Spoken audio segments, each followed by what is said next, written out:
Hi, everybody. God wants to give you divine strategy right now. Maybe you are dealing with a needy person or high maintenance. I don't know. Toxic personalities, difficult people, insecure. I mean, we have all kinds of people around us, right? And you are like naming one by one everybody that is needy in your family or friend circle.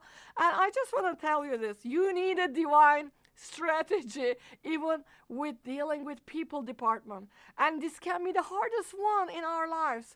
And years ago, God showed me something. Whenever I feel frustrated with someone, that means that I am dealing with a high maintenance personality that is sucking the life out of me, and I have to do something about it. First of all, He did give me a compassion. Sometimes people say, where is compassion here? Okay, somebody is needy, but you gotta have compassion.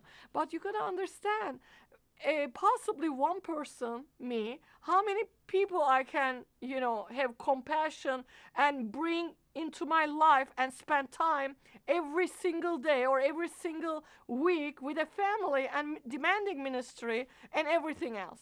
So it's not possible for me, or it's not possible for you. What you need to do is to divine strategy. You need to learn to communicate people where you are at in your life. You need to be very honest about who you are and what your expectations from a relationship. And another thing, that you need to let them know that they are loved and valued, but you may not have that kind of time to meet their demands. For example, it happened to me a few months ago. I was having a once in a while coffee with this lady, and my purpose of meeting with her to benefit her from our relationship, because she really needed some help in her personal life, and she needed some directions, and I wanted to be there for her, to pray with her. But when my time started getting so cramped up and we were moving to a new place, ministry was transitioning and everything was going on, I had so many stuff happening, and I wasn't able to give her the time that I was giving before. And she started sending me some bitter messages once in a while. Oh, you forgot me. Oh, I understand. I'm not important in your life anymore. I get it. You are so famous and this. And, you start seeing the little poison here and there the person is injecting, because why? They are walking with spirit of offense. So it is very easy to offend needy people. It's very easy to offend insecure people. But again, one thing that I learned, one of the leadership trainings, you need to stay at your court always.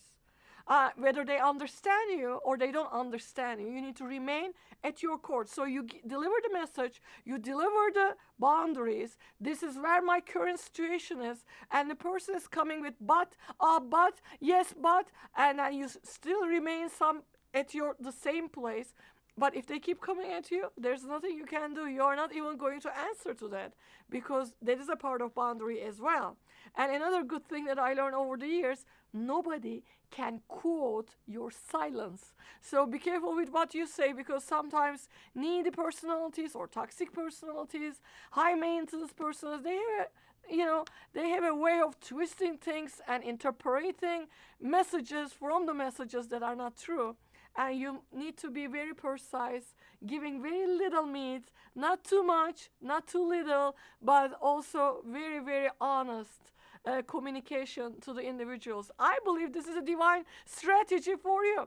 And another thing I want to leave with you, Isaiah 57:14. Build up, build up. Prepare the road. Remove the obstacles out of the way. God is saying to you right now, remove the obstacles. Remove the things that are stumbling block to you. So in this way, you can go further, you can go faster, and you can go higher.